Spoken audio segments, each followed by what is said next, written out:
Boa noite a todos, sejam bem-vindos. De recado é Clube do Livro Espírita, divulguem, deem de presente o livro todo mês ao preço de 25, na banca é mais caro e a gente analisa para que esteja de acordo com os ensinamentos deixados pelos Espíritos Superiores a Kardec. E a nossa biblioteca, quem quiser emprestar livros, é só falar comigo que a gente faz uma ficha. Fora isso, não tem mais recado nenhum. O nosso curso começa em junho, né, do Fundamentos do Espiritismo. As inscrições até o dia 31. Até o dia 31 está aberta a inscrição na secretaria. É só, né, seu Luiz, de recado. Isso mesmo.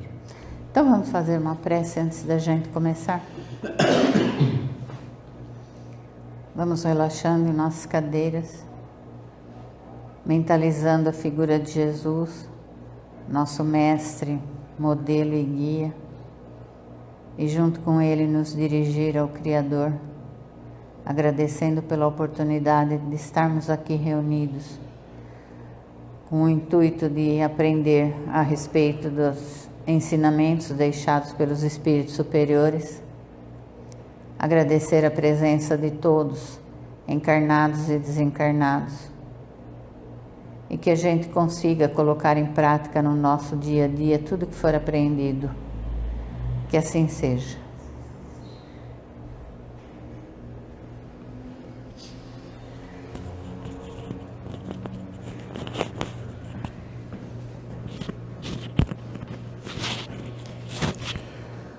Muito bem, sejam todos muito bem-vindos. É com muito prazer, com muito carinho que nós realizamos as nossas reuniões às sextas-feiras para possibilitar a todos nós um aprendizado maior, um esclarecimento maior sobre a doutrina dos Espíritos. Essa doutrina que é reveladora, esclarecedora e, sobretudo, consoladora. Então, fiquem à vontade para perguntar. Se alguém tiver alguma dúvida e quiser perguntar ou sugerir um tema. Boa noite àqueles que estão pela internet também. Sejam todos muito bem-vindos. É sempre com enorme prazer que recebemos a todos, ainda que virtualmente, mas é com carinho. Alguém tem alguma pergunta para fazer? Quer sugerir um tema?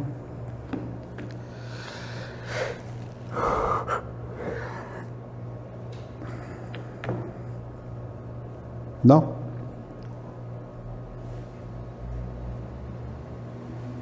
Então vamos lá. Vamos abrir aqui ao acaso.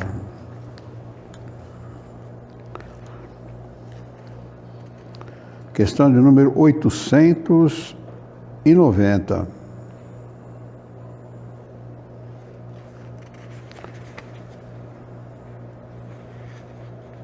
Esta pergunta ela faz parte do capítulo 11, Lei de Justiça, Amor e de Caridade. O item deste capítulo é Caridade e Amor ao Próximo.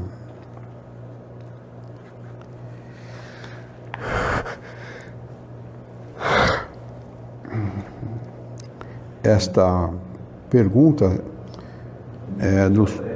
Oi? Não entendi. Trouxe o óculos e essa letra para mim pequena. Ah, tá bom. Eu também, se não tivesse trazido, também não está valendo também. Sem óculos eu não sou nada. Então a questão 890 faz parte do subtítulo Amor Maternal e Filial. Alguém quer ler a questão 890? Então vai. O amor maternal é uma virtude ou um sentimento instintivo comum aos homens e aos animais? É uma e outra coisa. A natureza deu à mãe o amor pelos filhos no interesse de sua conservação. Mas entre os animais esse amor é limitado às necessidades materiais e cessa quando os cuidados tornam-se inúteis. Entre os homens ele persiste por toda a vida e comporta um devotamento e uma abnegação que são da virtude. Sobrevive mesmo à morte e segue o filho à lei noturna. Bem vedes que há nele outra coisa mais do que um animal. É importante a pergunta, né? Porque muitas vezes a gente ouve as pessoas falarem que identificam muito mais amor no animal pelos seus filhos, pelos seus filhotes, do que no homem, né? Do ponto de vista material, do ponto de vista dessa encarnação, do mundo material, para alguns casos isso é verdadeiro. A gente tem essa impressão mesmo. Mas isso faz parte, muitas vezes, essa situação de um amor não extremado, como é o normal entre os homens. A mãe tem um amor extremado pelos filhos, o pai tem um amor extremado pelos filhos. Faz parte da lei de causa e consequência. Hoje eu vi uma cena dantesca e até falei para a Yara, denunciei na Polícia Federal também. O sujeito me posta, vê se tem cabimento uma coisa dessa. Me posta uma pessoa tendo relação sexual com um bebezinho, devia ter não tinha 1 ano de idade. Postou. Relação sexual explícita, estava lá o sujeito. E uma pessoa denunciou, eu sigo a página da Polícia Federal. Toda vez que eles começam alguma operação e tal, eu recebo no Twitter, né, a notificação de que eles estão fazendo uma operação em qualquer lugar do Brasil e tal. E eu entrei eu gosto de saber o que eles estão fazendo. Entrei, quando eu entro lá tinha uma denúncia de uma senhora, verifique o perfil do fulano de tal, e deu o endereço do perfil, que esse sujeito postou uma relação sexual com uma criança. E eu cliquei no perfil do cara para ver se era verdade, porque às vezes podia ser uma denúncia falsa. E estava lá realmente a postagem do sujeito, uma coisa inimaginável para quem vive em pleno século XXI e para quem tem um pouco de amor pelo ser humano, porque é uma coisa impensável, simplesmente impensável, né? Então a gente fica imaginando, a que se deve isso, né? Como é que não precisa nem ser pai, como é que um ser adulto, um adulto qualquer, tem coragem de cometer uma barbaridade dessa, né? A que tipo de lei, né? A que tipo de justiça está submetida uma criança como essa? Porque a gente sabe que não existe injustiça, né? Deus é justo, Ele é perfeito, né? Então, do ponto de vista humano, do ponto de vista material, do ponto de vista da vida material, isso é extremamente injusto, né? Extremamente inaceitável uma situação como essa. Mas isto ocorre no nosso mundo. E a gente só pode atribuir isso a uma única coisa, a lei de causa e consequência, né? Esta criança certamente é um espírito encarnado, está encarnado no corpo de uma criança temporariamente, porque esse espírito ele certamente tem muitas encarnações, e ele deve essa situação à lei de causa e consequência. Ele provavelmente, em outra encarnação, deve ter sido uma pessoa que deve ter feito o mesmo com uma outra criança ou algo semelhante. Então, como é que pode? Aonde fica o amor paternal, o amor maternal pela criança? Aonde se coloca essa situação toda, né? Porque isso que os espíritos respondem, e a pergunta de Kardec é muito apropriada, como todas elas, né? Muito pertinente. Ele pergunta: o amor maternal, né, é uma virtude ou um sentimento instintivo, comum ao homem e a todos os animais, né? Não, isso é uma coisa e outra, né? Porque nos animais é instintivo mesmo. Qualquer animal tem o seu filhote, cuida do filhote até a idade adulta, que no animal costuma ser muito cedo, no cachorro, por exemplo, 2 anos, né? Aproximadamente, 1 ano e 8 meses, 2 anos. Depois da idade adulta, simplesmente o animal até chega a refugar o filhote, né? Não o reconhece mais como filho, né? No ser humano também é assim, né? Nós amamos os nossos filhos e procuramos proteger esse filho de todas as maneiras possíveis e imagináveis, né? Cuidando, limpando, asseando, dando o melhor possível de conforto e alimento e tudo, mas isso transcende a idade adulta, né? Isto é, pela vida toda, inclusive ultrapassa essa vida, passando também para a vida espiritual. Quando um pai desencarna, ele normalmente procura saber do bem-estar dos seus filhos, procura vigiar os seus filhos, ajudar na medida das suas possibilidades, dependendo da elevação espiritual de cada um, da evolução de cada um, né? Então isso transcende, é isso que eles respondem, né? E é verdade também. Agora, quando a gente vê uma cena como essa que eu vi, né? Ou falar de um acontecimento como esse que eu vi, porque a Polícia Federal, ela está fazendo reiteradamente ações policiais, né? Para conter esse pessoal, esses pedófilos, né? Ações reiteradas, uma atrás da outra, prendendo, punindo, caçando, inclusive internacionalmente, né? Junto com a Interpol, junto com outras polícias do mundo, estão atrás, porque essas postagens muitas vezes não são nem brasileiras, elas são postadas em outros lugares do mundo, isso é compartilhado entre as pessoas, né? E vai de uma mão para outra, vai de um pedófilo para outro, de um doente para outro, porque eu não posso entender que uma pessoa dessa não seja doente, só pode ser doente. Uma pessoa que posta uma coisa dessa, uma pessoa que comete um ato desse, só pode ser doente, não tem outro sentido para isso, né? Então, a polícia está fazendo reiteradamente ações para coibir esse tipo de coisa. Infiltrando no meio fica fácil, né? Hã? Infiltrando no meio deles, né? É fácil para pegar, né? Ah, sim, eu denunciei. Eu denunciei claramente, está lá meu nome, Luiz Carlos Tolizano Herrera, está lá meu nome, denunciei claramente, chamei a atenção dos policiais para esse tipo de situação, porque se o policial entrando na página dele localiza o sujeito, aí fica fácil de prender, aí prende ele, prende quem postou, prende quem gosta desse tipo de coisa, prende todo mundo. Eu quero mais que prenda mesmo, que ele morra, apodreça na cadeia. Sugerir pena bem pesada. Bem pesada, bem pesada. Coisa dessa, né, Luiz? É um absurdo, né? Mas isso existe, e isso é muito mais comum do que a gente imagina, infelizmente. Infelizmente. A gente sabe que o assédio sexual às crianças acontece principalmente dentro do lar. Principalmente dentro de casa. Os piores estupradores, os piores pedófilos estão dentro do lar. Pai, mãe, tios, avós e etc. Infelizmente. Mas o que me chama mais atenção é analisar de que ponto de vista a gente pode entender que a justiça de Deus está presente numa situação como essa, né? E está, né? Está presente. Não é admissível que isso aconteça. Eu acredito que num tempo muito próximo, espero também que num tempo muito próximo isso vai deixar de acontecer, né? Mas a justiça de Deus está presente, sim, porque é a lei de causa e consequência agindo contra aquele que cometeu os mesmos abusos em outras encarnações. É por isso que Jesus dizia que ninguém sairá da vida sem pagar o último centavo, né? Sem pagar o último centavo. Quer dizer, qualquer coisa que a gente faça contra um irmão nosso, contra o próximo, nós teremos que arcar com essa responsabilidade, né? Então, essa lição realmente, essa pergunta e essa resposta me remeteu a esse fato que eu vi hoje, né?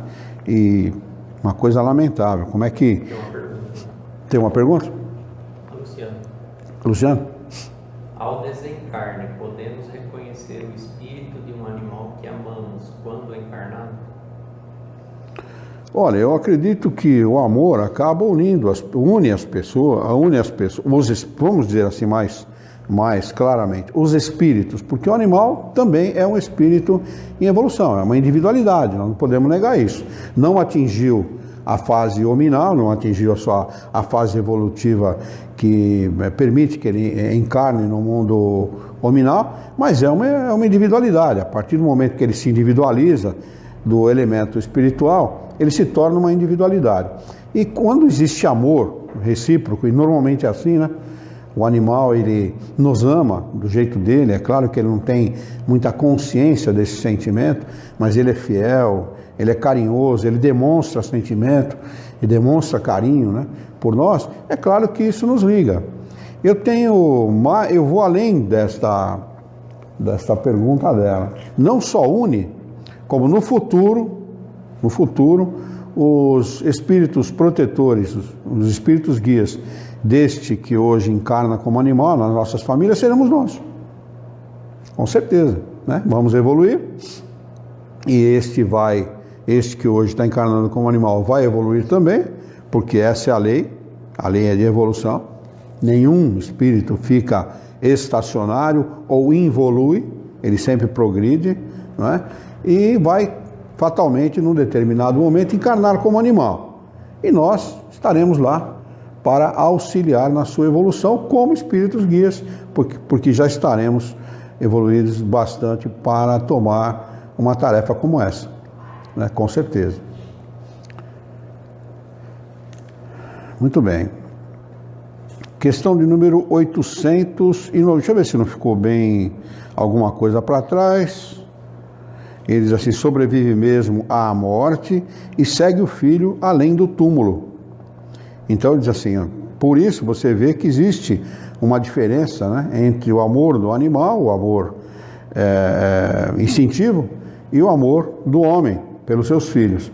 Então existe essa diferença é grande. E o que acontece de aberração, de estupidez na relação do homem com seus filhos é por conta da lei de causa e consequência, e só acontece porque esses espíritos são espíritos animalescos ainda, atrasados, né? Bem primitivo mesmo, porque essa falta de respeito é uma coisa... 891, quem quer ler? Glaucio? Então vai. Visto que o amor maternal está na natureza, por que há mães que odeiam os filhos, e isso desde o seu nascimento?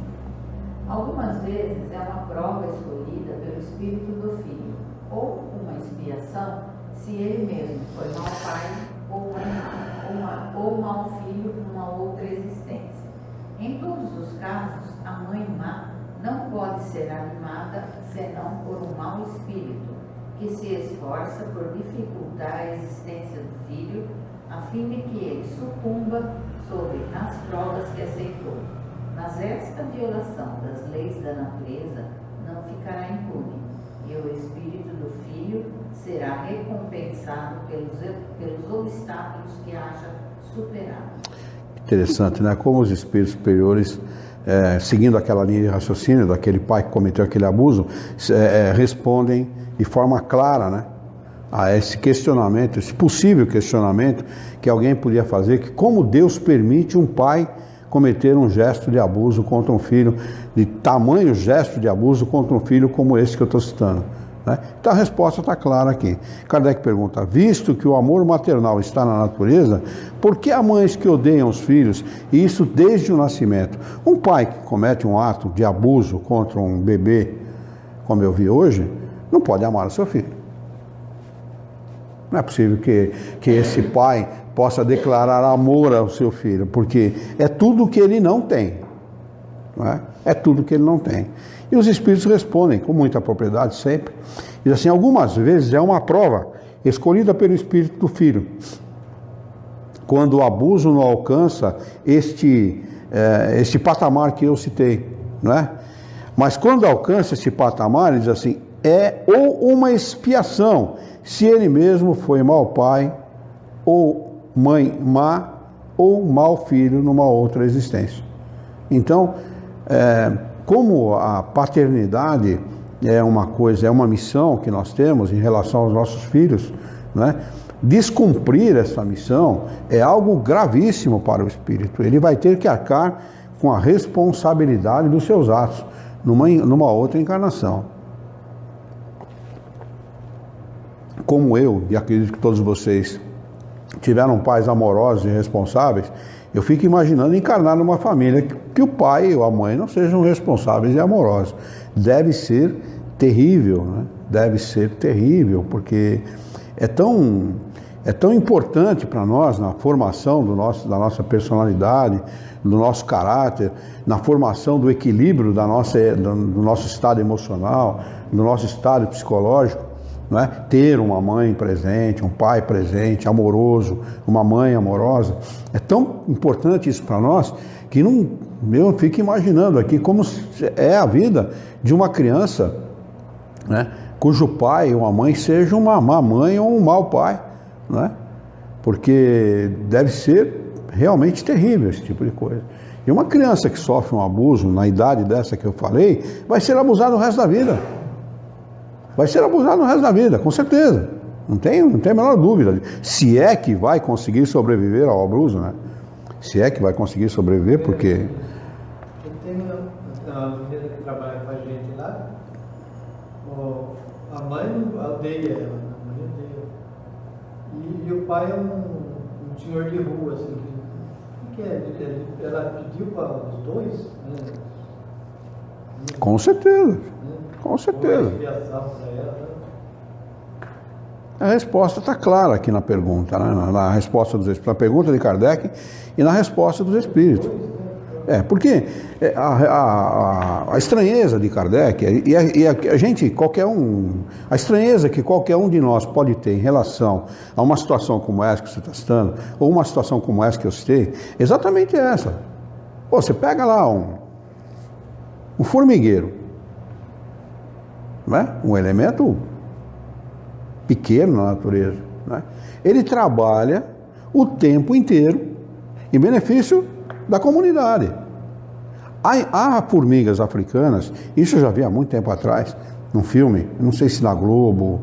A Globo tinha um programa que falava sobre a natureza, há muito tempo atrás, todo domingo à tarde. Acho que foi num programa desse que eu vi. Um formigueiro africano, e elas eram nômades. Elas mudavam de lugar conforme a necessidade. Havia necessidade, acabava o alimento naquele lugar, elas, por necessidade do grupo, do formigueiro, elas mudavam de local. Então elas iam caminhando pelo meio da selva, né? É selva fechada mesmo, coisa bem rústica mesmo. Caminhando, e o sujeito deve ter tido uma paciência danada para filmar aquilo tudo, né? Caminhando. Quando chegava no rio, uma agarrava com o ferrão, agarrava na outra. Agarrava e fazia uma ponte de um lado ao outro do rio. E não era rio estreito não, viu? Rio largo e com correnteza forte. Faziam aquela ponte e o resto do formigueiro passava por cima dessa ponte. E essas formigas que formavam a ponte simplesmente morriam. Elas formavam aquela ponte e sabiam que iam perecer ali, não ia sobreviver nenhuma, né? Olha que interessante. Olha, eu estou citando uma coisa aqui que é instinto, né? É por instinto, entendeu? Mas olha o instinto dessas formigas pela comunidade, pelo grupo. Quer dizer, vendo uma coisa como essa, como é que você pode conceber que um pai é capaz de ter relação sexual com um bebê? Um pai, um ser humano, inteligente, que raciocina, que pensa. Ou pelo menos deveria pensar, né? Se não pensa, deveria pensar, né? Que deveria ter responsabilidade, não é? Que deveria saber que aquela criança depende dele, é totalmente dependente dele. Quer dizer, esse tipo de estranheza leva muitas vezes o homem que não busca a resposta para as coisas, né? Porque Jesus, com muita propriedade, ele falou isso, e isso está, essa afirmação dele está intrinsecamente ligada àquilo que eu estou dizendo. Assim, busca a verdade, e a verdade vos libertará. Uma pessoa pode se tornar incrédula, pode se tornar ateu, por ver uma situação como essa e atribuir isto à ausência de Deus. Ou seja, Deus não existe, porque se existisse não iria permitir uma situação como essa. Não é esse o raciocínio daqueles que não têm conhecimento? Exatamente esse é o raciocínio, não é? Então, aonde está a resposta lógica, racional? Nas leis que regem a vida do homem. Parece que quando a pessoa no estado nominal se tornou pior do que é. A aparência é essa, né? Aparentemente é isto, né? Não, é o que aparenta, não é? É mais animal do que essa formiga que eu citei. Olha a diferença, né? Então, aí muitas vezes os ignorantes, ignorantes no bom sentido, eu não estou aqui falando pejorativamente, estou dizendo ignorantes por ignorar mesmo, por desconhecer as leis de Deus. Porque se uma pessoa conhece as leis de Deus e sabe das leis que regem a vida dos espíritos no universo, ele ia entender que a lei de causa e consequência simplesmente está agindo sobre aquele bebê e vai agir sobre esse pai, e vai agir sobre essa mãe, e vai agir sobre todos aqueles que cometerem atos contra os seus irmãos. Com certeza, absoluta. É por isso que nosso mundo é um mundo de expiação e provas, né? Não é um mundo de delícias e nunca foi, né? Desde que a gente conhece a história desse mundo, nós tivemos 2 grandes guerras que foram sangrentas, barbaridade. A primeira guerra foi mais sangrenta que a segunda, né? Por quê? Por que acontece isso no nosso mundo? Por que no nosso mundo todas as coisas, até a tecnologia, tem que ser a fórceps? Por que não pode ser de parto natural? Né? Você vê, Segunda Grande Guerra fez a humanidade evoluir muito mais do que todos os outros milênios anteriores. Nessa Segunda Grande Guerra, o homem descobriu coisas, recursos, tecnologias que levariam talvez milênios para serem descobertas se não fosse a necessidade. Então, o homem aqui da Terra, do que ele precisa na realidade? Ele precisa de problema para poder melhorar. É por isso. O senhor acredita que vai ter a terceira guerra? Olha, eu nem acredito nem desacredito. Eu espero que não tenha. Porque se tiver, meu amigo, vai dizimar 99,9% das pessoas que existem sobre a Terra. Uma terceira guerra mundial vai ser uma terceira guerra atômica. E a gente sabe que hoje existem bombas atômicas. A gente pega aquela que dizimou Hiroshima e Nagasaki, acho que era 140 megatons, alguma coisa assim, eu não lembro direito a capacidade. Hã? Eu estou falando de Hiroshima e Nagasaki na Segunda Grande Guerra. Soltaram 2 bombas atômicas. Parece que, se eu não me engano, era 140 megatons, eu não tenho certeza. Depois de pouco tempo foi destruído. Não, destrói na hora. Aquilo destrói na hora. Morreram milhares de pessoas assim em questão de segundos. E as coisas que estão em volta também destrói tudo. Hoje existem bombas que têm 1000 vezes, 2000 vezes, 50 mil vezes mais potente que aquela que foi jogada lá em Hiroshima e Nagasaki. Você imagina, soltar uma bomba dessa aqui na América, talvez uma bomba seja suficiente para destruir metade da América. Quer dizer, eu espero que isso não aconteça. Agora, do jeito que o homem vem caminhando, do jeito que a gente vê, por exemplo, pessoas como essa, estuprando uma criança, um bebezinho, o que a gente pode esperar? Um maluco qualquer, doido da cabeça, vai lá e aperta o botão. Pum, acabou.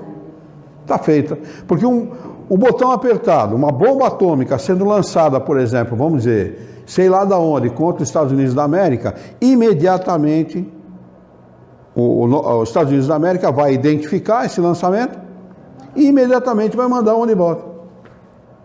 Vai se defender daquela que está vindo, porque já tem armas para interceptar, explode a bomba no ar, né? E vai mandar uma de volta. E aquele que lançou talvez não tenha o recurso para interceptar essa bomba que veio de retorno. E a coisa está feita. Porque aí um lança, o outro vai lançar também, o outro vai querer lançar também, todo mundo vai querer lançar e vai ser o fim da humanidade, não vai ter a quem recorrer. Exatamente, né? Eu espero que isso não aconteça. Mas voltando ao nosso assunto, o nosso mundo, o mundo do jeito que está, o homem usando da tecnologia, porque o homem não usa da tecnologia para benefício próprio, para melhorar a sua vida. Ele usa da tecnologia muitas vezes para piorar a vida dos outros, né? Como é que um sujeito pode pegar um recurso como a rede social, que é um recurso que você pode espalhar boas mensagens, mensagens otimistas, mensagens de amor, mensagens de ajuda, mensagens de apoio, não é? Pegar uma rede social como essa e postar uma aberração como aquela. Como é que pode alguém em sã consciência fazer uma coisa dessa? Quer dizer, não está em sã consciência, nem pode estar, né? Não pode estar. Então a gente percebe que é isso. As pessoas que não conhecem a verdade, porque verdade não existem duas, viu? Não vai falar, não, a verdade do fulano, isso não existe. A verdade é uma só. A verdade é una. Os espíritos afirmam isso. A verdade é una, ou seja, única. O que existe são pontos de vista diferentes, né? E cada um enfoca as coisas de conformidade com o seu conhecimento. Não é de conformidade com a sua verdade.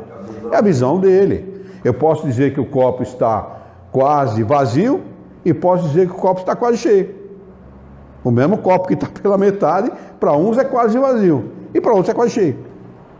Não é verdade? Exatamente. Exatamente. Quer dizer,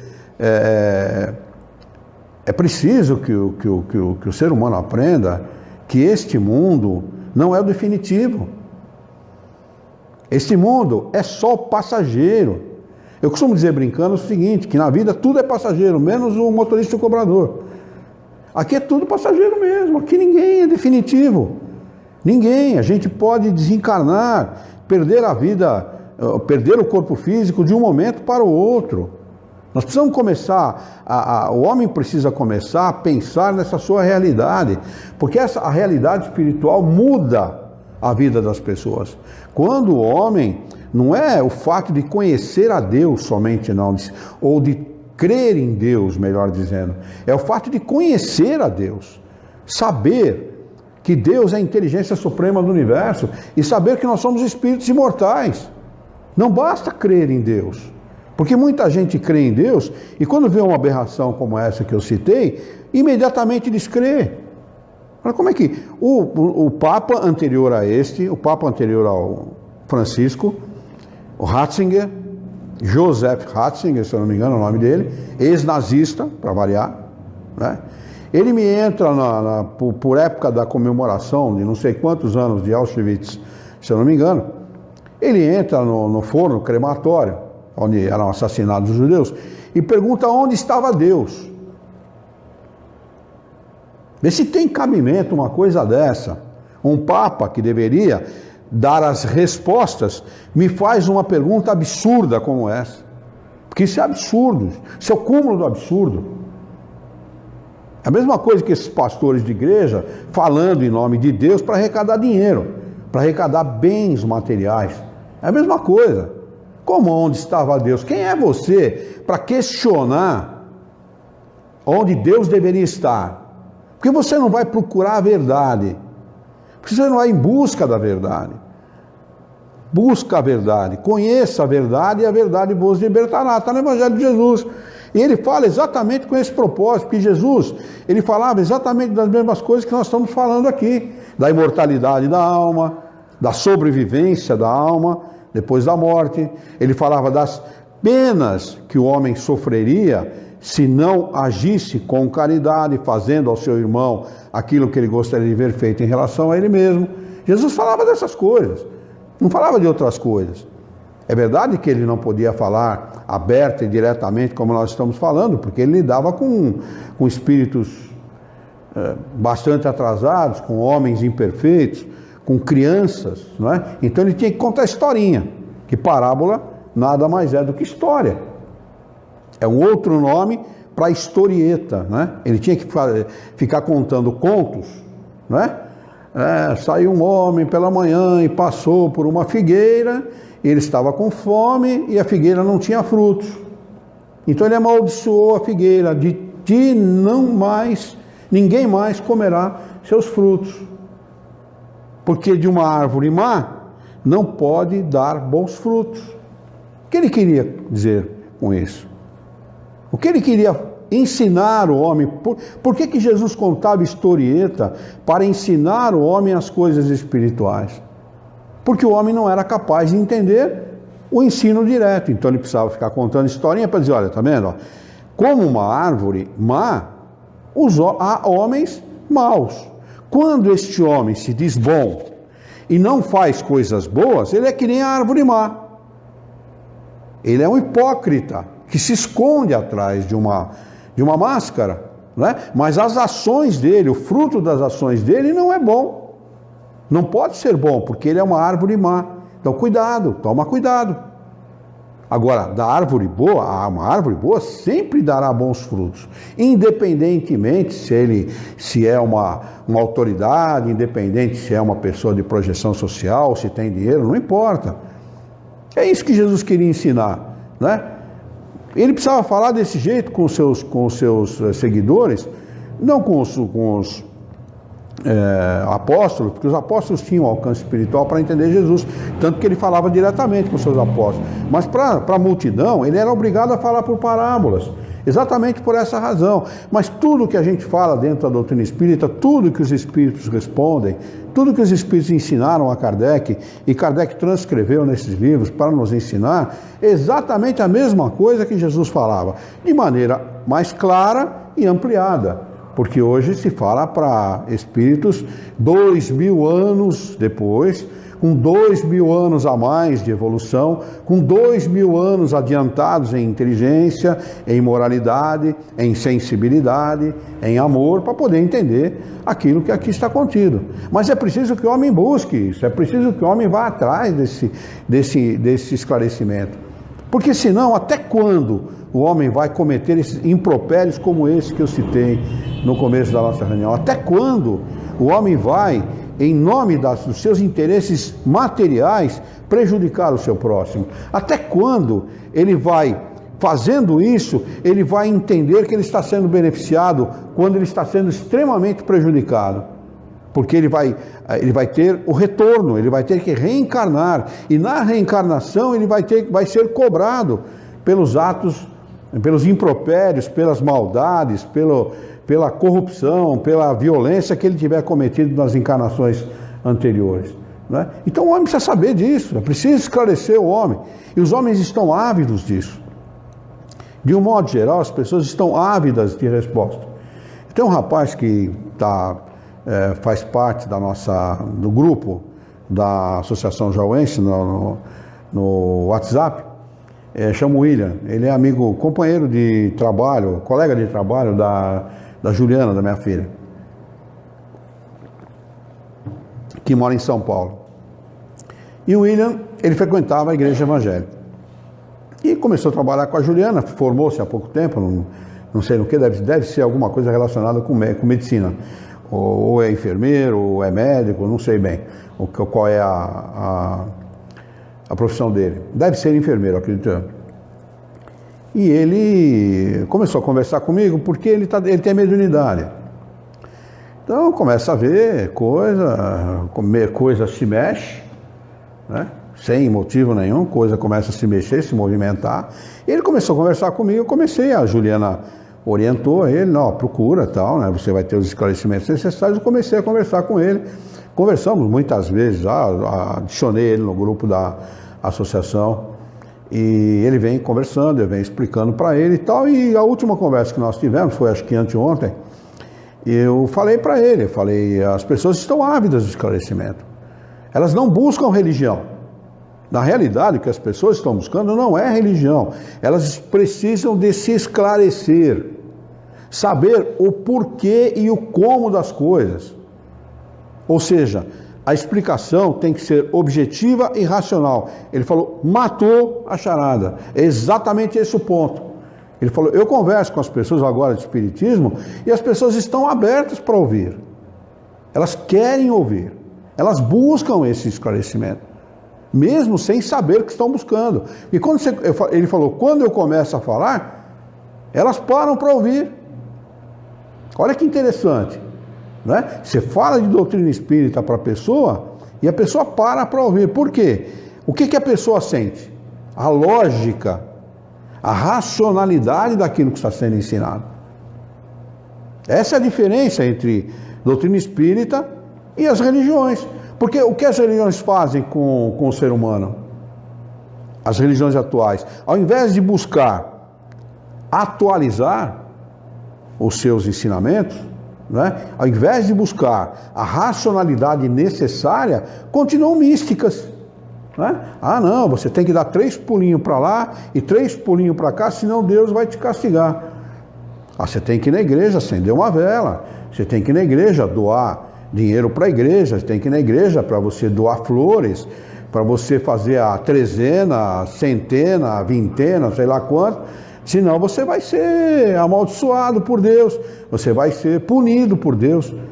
Quer dizer, ainda continuam 2000 anos depois, apesar de Jesus pregando as mesmas coisas, as mesmas barbáries que pregavam os judeus, falando de um Deus humano, né? De um Deus semelhante ao homem, que pune, que se vinga, que é um Deus bruto, que é um Deus que tem humor, que é um Deus que levanta de bom humor, daí depois está com TPM, levanta com mau humor, né? É assim, quer dizer, até quando? Até quando as pessoas, o próprio William falou, eu ia na igreja, eu recebi explicações, bom, cara universitário, pô, apesar de ter mediunidade, né? Porque a mediunidade mexe muito com o cara, né? A mediunidade é uma coisa, como ele percebe os fenômenos mediúnicos acontecendo em torno dele, isso mexe muito com o cara. Mas ele falou, o que eu recebia de resposta eram coisas místicas. Eu não podia aceitar, porque ele tem um lado dele racional, né? Um universitário, uma pessoa que fez universidade, que sentou no banco escolar e que viu um professor ensinar filosofia, ensinar outras matérias, ele tem o lado racional dele. Aí ele recebe uma resposta sobre Deus, uma resposta mística.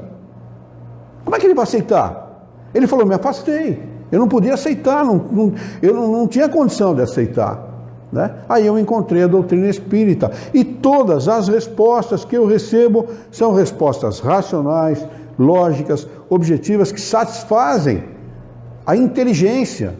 Porque o espiritismo não busca fazer seguidores. Não interessa para a doutrina espírita fazer espíritas, né? Fazer seguidores do espiritismo. Pelo contrário, o objetivo da doutrina espírita, basicamente, o objetivo básico dela é aproximar o homem de Deus. Mas não do Deus místico, do Deus antropomórfico, não. Do Deus razão, né? Do Deus racional, do Deus que mostra que ama verdadeiramente o seu filho, do Deus que mostra que é misericordioso, é bom, é amoroso e dá tudo que seus filhos precisam, sem a necessidade de se pedir nada a eles, sem a necessidade de se dar nada em troca. A única coisa que Deus pede para nós, ama, como eu amo vocês. Não é isso que Jesus ensinou?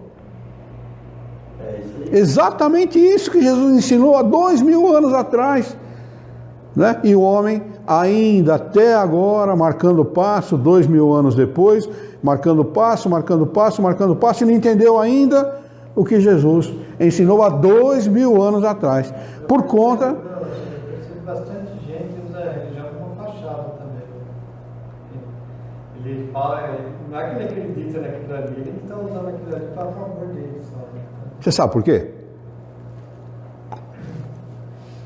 Sabe a resposta para isso? Porque ele não se acha um espírito imortal.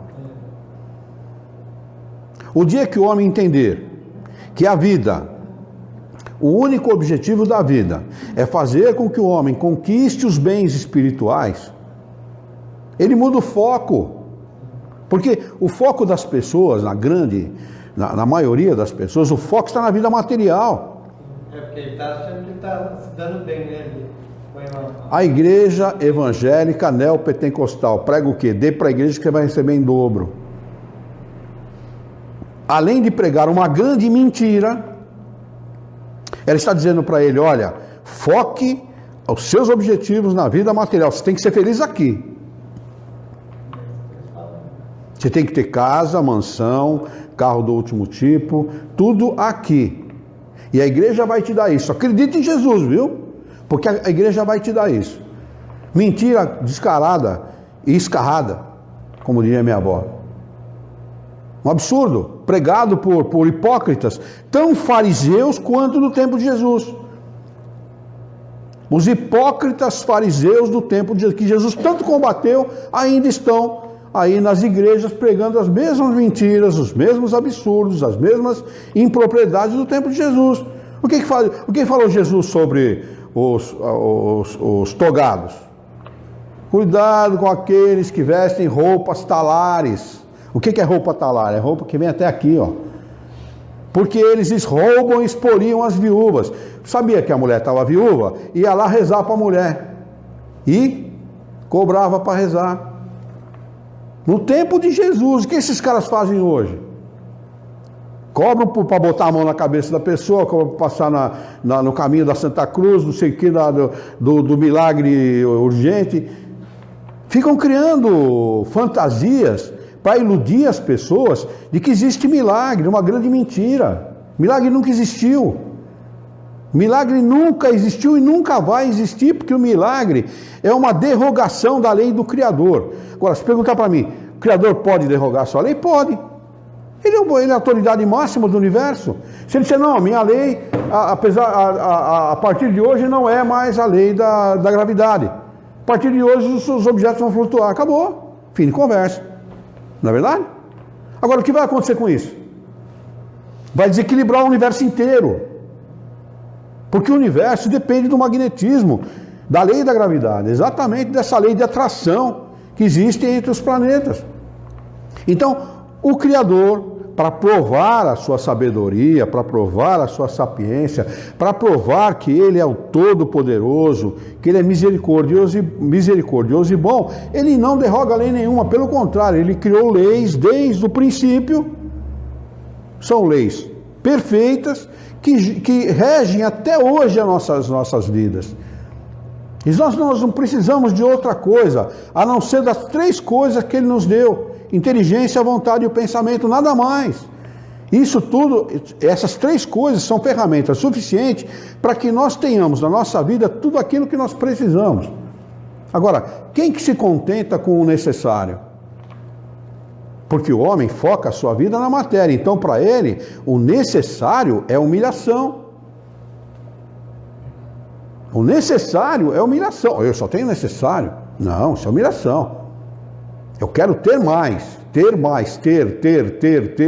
Mas aonde vai parar esse ter? Em qual é o limite do ter? Será que o ter é sinônimo de felicidade? Essa é a pergunta que fica. E pior é que ele está sempre achando que é necessário. Sempre achando que o ter é o necessário. E não que o necessário é ser. Né? Esse é o grande problema da humanidade. Então, quando a humanidade mudar esse foco, quando essas pretensas autoridades religiosas começarem a fazer o discurso verdadeiro, o discurso de Jesus, né? E Jesus disse assim que nós não deveríamos almejar posses materiais, né? Esses infelizes, né, dirigentes das religiões querem o quê? Posses materiais.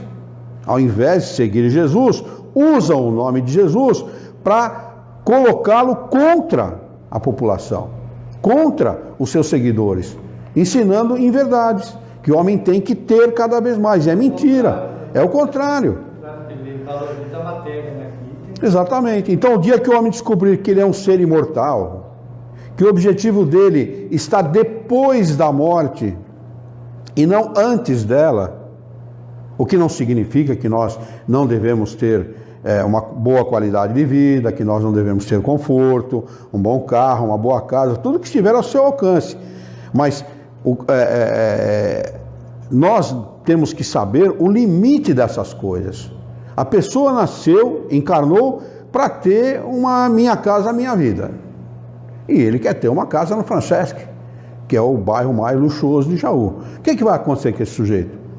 Ou ele trafica a droga, ou ele parte para a política. É o único jeito de ele conquistar essas coisas. Agora, tudo bem, conquistou, beleza. Então, do ponto de vista material, ele fez o que ele achou que ele devia, não foi isso? Mas e do ponto de vista espiritual, o que aconteceu com ele? Estacionou. Parou e, além de não resolver os seus problemas, os problemas para os quais ele encarnou, ele vai arrumar mais dívida, mais débito. Aí encarna, numa futura encarnação, o que acontece com ele? Favela, direto. Favela, não dá outra. Esse é o problema. Enquanto as pessoas não entenderem que existe uma lei chamada lei de causa e consequência, ele não vai aprender a usar a lei do livre-arbítrio, que garante a ele a liberdade de ação. Nós temos a liberdade de agir. Eu podia, ao invés de estar aqui agora, falando com vocês, batendo esse papo, aprendendo essa doutrina, eu poderia estar bebendo, não poderia? Num bar, fumando, usando droga, fazendo sexo com alguém, sei lá, né? Eu largava minha esposa em casa e ia procurar uma mulher qualquer fazer sexo. Eu podia ter essa liberdade, não tenho? Eu sou dono do meu nariz, eu sou maior de idade, eu sou cidadão, pago os meus impostos, eu tenho direito de fazer o que eu quero. Agora, eu pergunto para vocês, eu tenho esse direito? Legitimamente não. Legitimamente não. Eu tenho esse direito porque a lei de livre-arbítrio faculta a qualquer espírito fazer o que ele deseja da sua vida. Mas legitimamente não. Por quê? Porque eu assumi uma família, eu tenho uma esposa, eu tenho compromisso com o centro espírita, eu tenho compromisso com Deus e com a minha consciência. Então eu não tenho esse direito. Eu não posso garantir esse direito a mim mesmo. Eu tenho que me vigiar, eu tenho que me policiar para procurar cometer o mínimo possível de erro, o mínimo possível de equívocos. Porque senão eu vou cair na mesma esparrela de outras encarnações. Em outras encarnações, quando a gente era ignorante dessas coisas, o que a gente fazia? Exatamente o que as pessoas fazem hoje. Uma boa parte das pessoas fazem hoje. Sexo com criança, sexo grupal, droga, vício, balada, um monte de coisa. E acontece que assumem maiores compromissos com as suas vidas futuras. E se não encarnar nesse mundo, se esse mundo deixar de ser um mundo de expiação e provas e passar a ser um mundo de regeneração, certamente serão remetidos, né, como refugos, né, como exilados, como apátridas a outros mundos de expiação e provas, para cumprir as suas obrigações e pagarem os seus deveres para com a lei de causa e consequência. É disso que o homem precisa tomar conhecimento. O homem não precisa ser espírita, ele não precisa ser católico, ele não precisa ser coisa nenhuma. Basta que ele conheça a Deus, que ele saiba dessa inteligência suprema do universo e que ele cumpra as suas leis, sobretudo a lei de caridade. Amar ao seu próximo como a si mesmo, fazer ao seu próximo aquilo que ele gostaria de ver feito em relação a ele mesmo. Se ele conseguir cumprir isso, independentemente de rótulo religioso, ele vai estar bem espiritualmente, ele vai estar bem no mundo, que é o mundo dele para sempre. Nós estamos aqui exilados, nós estamos aqui temporariamente, presos a um corpo físico que não nos permite raciocinar direito, que não nos permite nos locomover direito, que não nos permite nos comunicar direito, que não nos permite ouvir direito, ver direito. Né? Porque o Espírito tem muito mais liberdade que nós. Então a vida, ela nos remete, sabendo disso, ela nos remete a esta realidade, não a realidade material, porque a realidade material é a pior que pode existir para o Espírito. O Espírito é livre, o Espírito é um ser que foi criado para ser livre e não preso num corpo, como nós estamos. Nós somos vítimas de nós mesmos, vítimas da nossa ignorância, vítimas do nosso mal agir, do nosso mau comportamento, dos nossos vícios, da palavra mal proferida. Como Jesus, aquele homem sábio, disse, não é o que entra pela boca que prejudica o homem, mas é o que sai dela. Porque o que sai dela é o que fala, o que está no coração, o que vai no coração, é o que sai da boca. Não é? Jesus era sábio, Jesus era um homem, era um espírito perfeito, não é? Encarnou para nos ensinar, e a gente não ouviu, até hoje a gente está surdo, né? Até hoje a gente está por entender aquilo que ele falou, e continua buscando as coisas materiais e não as coisas do espírito, né? Não cumprindo, continuando a não cumprir aquilo que nós já deveríamos estar cumprindo há muito tempo, né? Há muito tempo. Bom, vamos lá. Questão para encerrar, a 892. Quem gostaria de ler, por favor?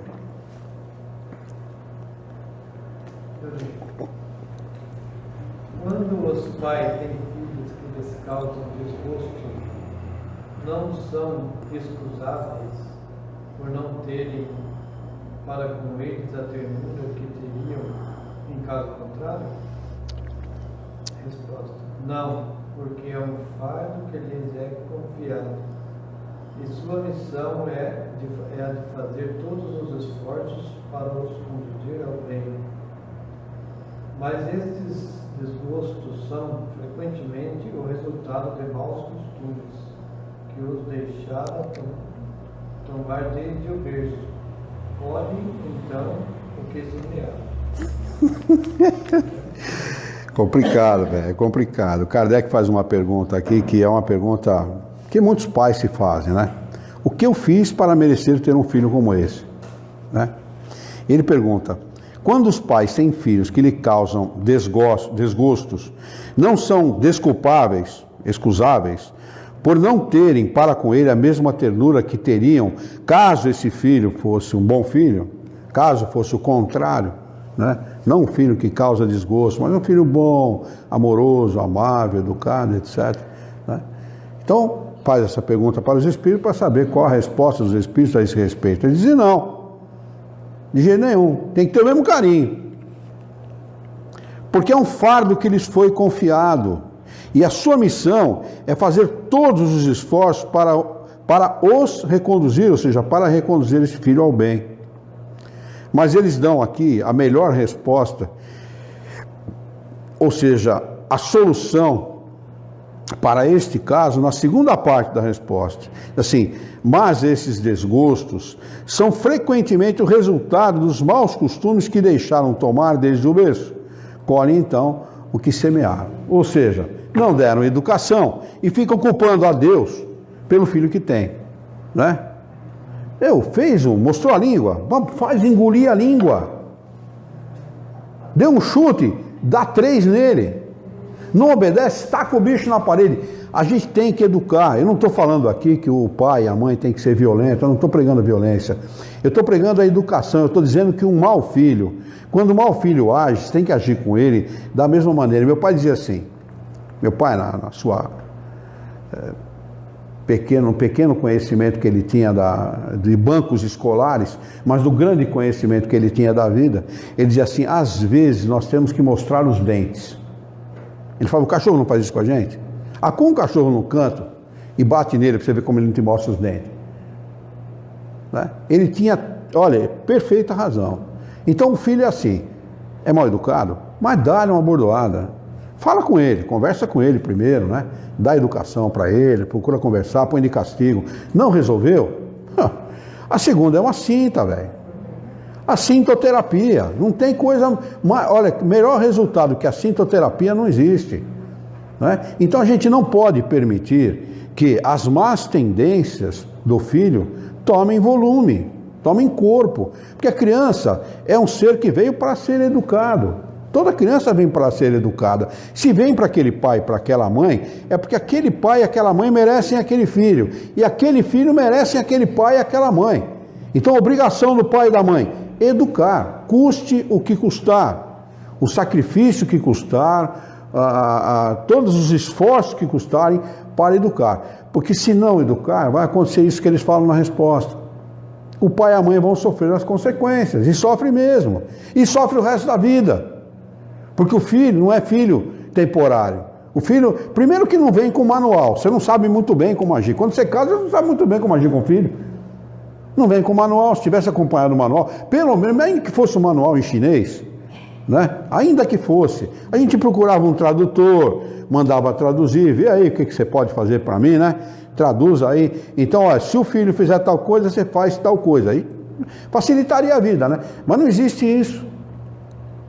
Filho ali, em tempo real, né? Aconteceu o que tinha que acontecer, você faz o que tem que ser feito, mas tem que fazer. A maioria uma boa parte das pessoas, não digo a maioria, mas uma boa parte das pessoas casam sem essa noção de responsabilidade, né? Se não der certo, a gente separa. Mas o que acontece no meio do caminho?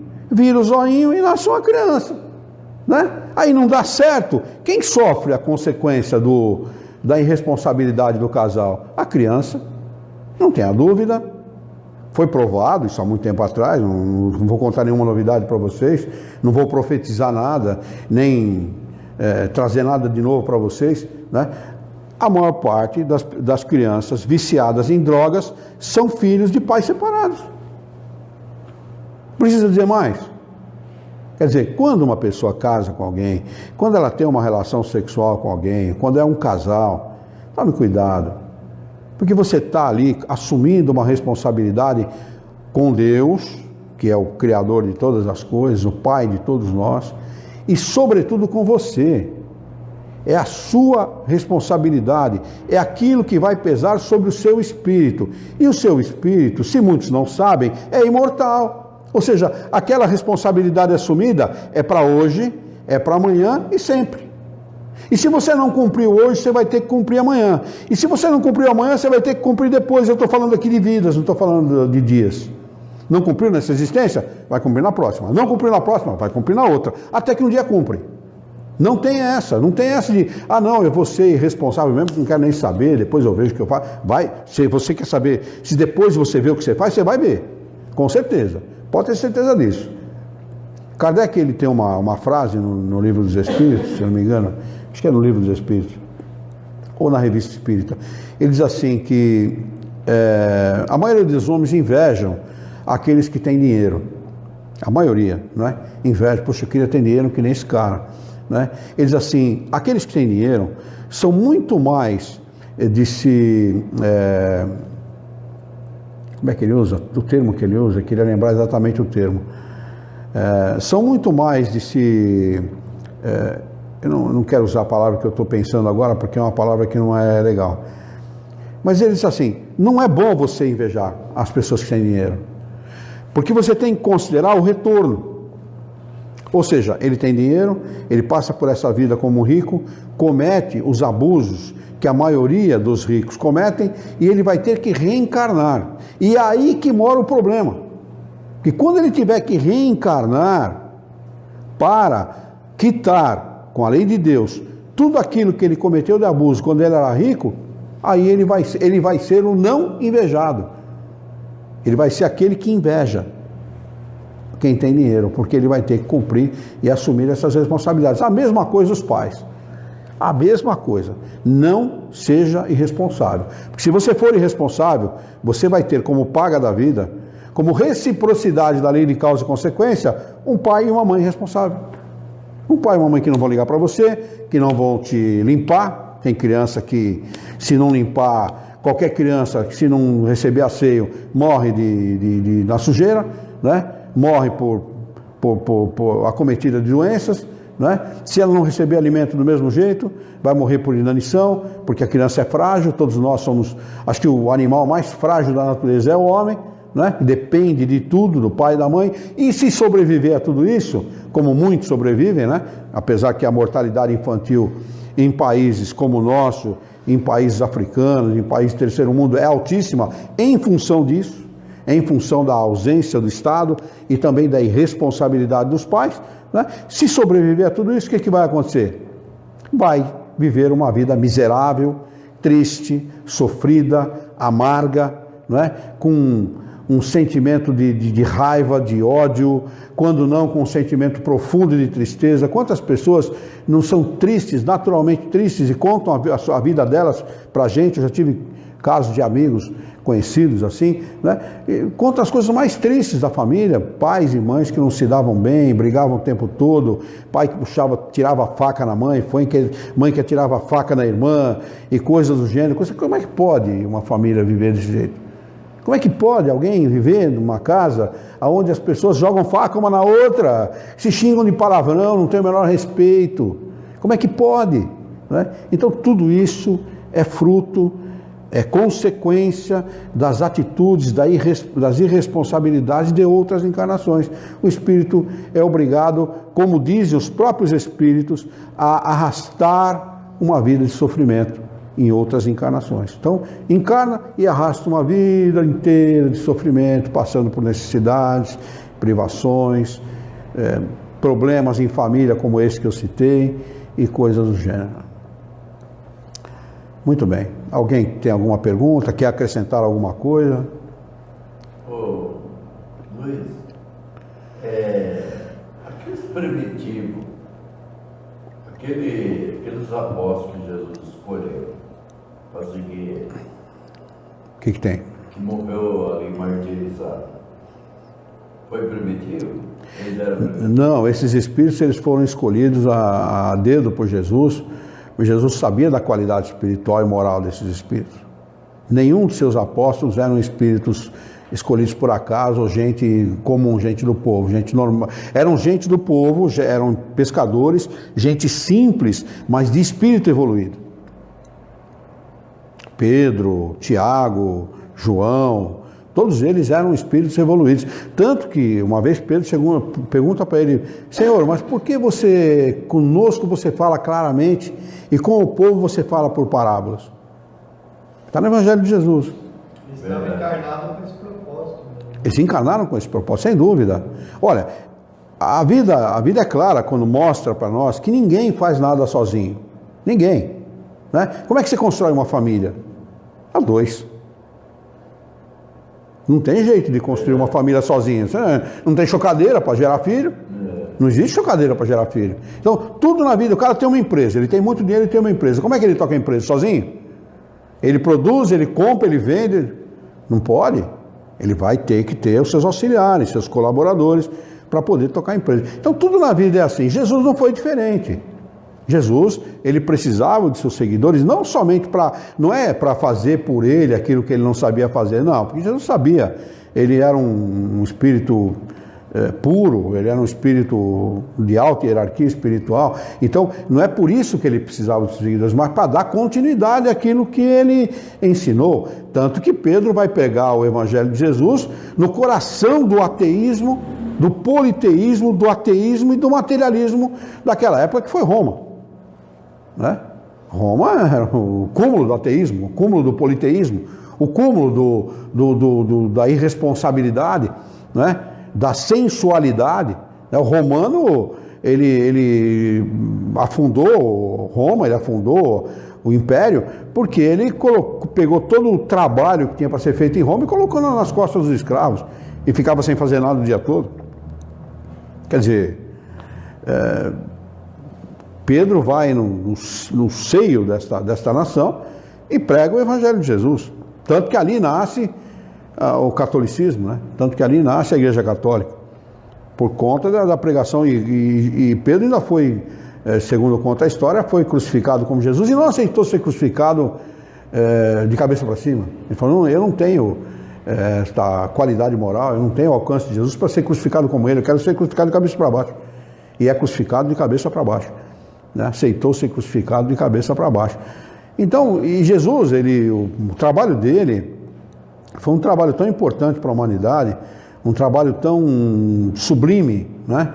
Que segundo conta a história, os cristãos, né, daquela época, eles morriam nas arenas romanas cantando louvores a Deus. Né? Quer dizer, diz que o amor de Jesus contagiou aquelas pessoas de tal maneira que as pessoas realmente não só o amavam, como amavam a Deus, e a esperança daquelas pessoas, elas foram... eu fico imaginando o tipo de ensinamento que era passado de boca a boca entre as pessoas, elas foram contaminadas por esses ensinamentos que eles tinham certeza da vida espiritual, coisa que nós não temos hoje. A certeza da vida espiritual, a maioria das pessoas não tem essa confiança. Não tem essa confiança. E eles tinham essa confiança. Jesus ainda falou para eles assim: eu não chamo vocês de servo, chamo de amigo. Irmãos. Tudo que eu ouvi do meu pai, eu passo para vocês. É isso mesmo. Ele é um enviado, um missionário, um ministro de Deus, né? Foi um enviado de Deus, realmente, né? Não era Deus, porque a Igreja Católica quer fazer dele um Deus, né? Deus Pai, Deus Filho e Espírito Santo, né? Não existe isso. Ele não era Deus coisa nenhuma, era um espírito como nós, né? Com a diferença de que era muito mais evoluído. Muito, infinitamente mais evoluído que o homem, que o comum dos homens, né? Só essa diferença. Ele mesmo dizia que Deus era Pai, ele não se colocava como Deus, né? Ele nunca se colocou como Deus. Ele sempre dizia assim: eu sou filho de Deus. E nós todos somos filhos de Deus. Ele era nosso irmão. Ele não era Deus, né? Mas era um espírito sábio. Ele era capaz de de perceber fluidicamente nas pessoas o que as pessoas estavam sentindo. Ele se aproximava, ele tinha essa capacidade, né, de expandir o seu perispírito e de perceber o que as pessoas estavam sentindo. Está na hora. Que pena. Boa noite. Obrigado por ter vindo, viu? Tchau. Então Jesus era um espírito sábio, um espírito de uma capacidade extraordinária, né? E foi isso que ele fez. Os seus seguidores foram homens escolhidos por ele, né? E depois uma multidão de pessoas começou a segui-lo, porque ele falava de coisas, ele veio revelar, era um revelador, né? Moisés revelou os 10 mandamentos, né? A Bíblia, o que tem origem de Deus na Bíblia são apenas os 10 mandamentos. Todo o resto eram leis civis que Moisés criou para dominar aquele povo. Agora Jesus não. Jesus vem fazer revelações muito além das que fez Moisés, muito além, né? Jesus revelou a imortalidade da vida, a sobrevivência da alma. Que Moisés foi a lei e Jesus o amor.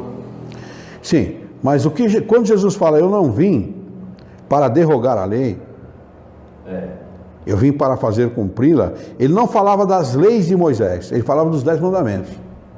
É dos 10 mandamentos. É dos 10 mandamentos que ele falava. E não da lei de Moisés. Porque a lei de Moisés eram leis civis, criadas por ele, e não por Deus. Ele, para dar força, foro de verdade para aquilo que ele falava, diz assim, Deus disse tal coisa. Verdade. Mas não provinha de Deus. Eram leis que ele era obrigado a criar para poder dominar aquele povo. Era um povo semi-selvagem, né? Agora, o que tem origem divina são os 10 mandamentos. Aquele realmente tem origem divina. Então ele não veio para derrogar os 10 mandamentos, veio para fazer cumprir os 10 mandamentos. Cumprir os 10 mandamentos. Entendeu? Vamos fazer a nossa prece? Vamos. É aqui que é o banheirinho? O banheiro é lá. Não na primeira, entrando ali, não na primeira porta, na segunda. Na segunda. Isso. Pode ir que, enquanto isso... É uma realidade mesmo. Hã? É uma realidade pura. É verdade. Né? É. Porque Moisés, nos 10 mandamentos, né, apresentou a lei. E Jesus é o amor. É verdade. Né? Vamos fazer uma prece de encerramento agora. Tá. Tá bem? Pode pôr aí, pode pôr. Muito bem. Vamos então elevar o nosso pensamento. Vamos mentalizar a figura excelsa e amiga de Jesus. Ele que é o nosso mestre, é o nosso modelo e o guia da humanidade. E juntos com Jesus vamos nos dirigir ao Criador, ao Senhor da vida, fonte inesgotável de paz, de amor, de bondade, de misericórdia e justiça, para agradecê-lo muito pela oportunidade de estarmos aqui reunidos em seu nome para discutirmos a vida à luz da doutrina dos Espíritos. Queira a vossa bondade, o vosso amor, a vossa misericórdia, que tenhamos bom ânimo, coragem, determinação, ideias renovadas, alegria de viver e muito entusiasmo para que nós possamos trabalhar, sermos úteis à sociedade em que vivemos e desta forma dignificar a vida. Auxilia-nos ainda, Senhor, dá-nos a coragem necessária para que nós possamos orientar a própria existência por um profundo e sincero respeito pelo nosso próximo. Em teu nome, em nome de Jesus, em nome dos bons espíritos, em nome do nosso diretor espiritual e de sua equipe, nós declaramos encerrada a nossa reunião pública desta noite, e que assim seja.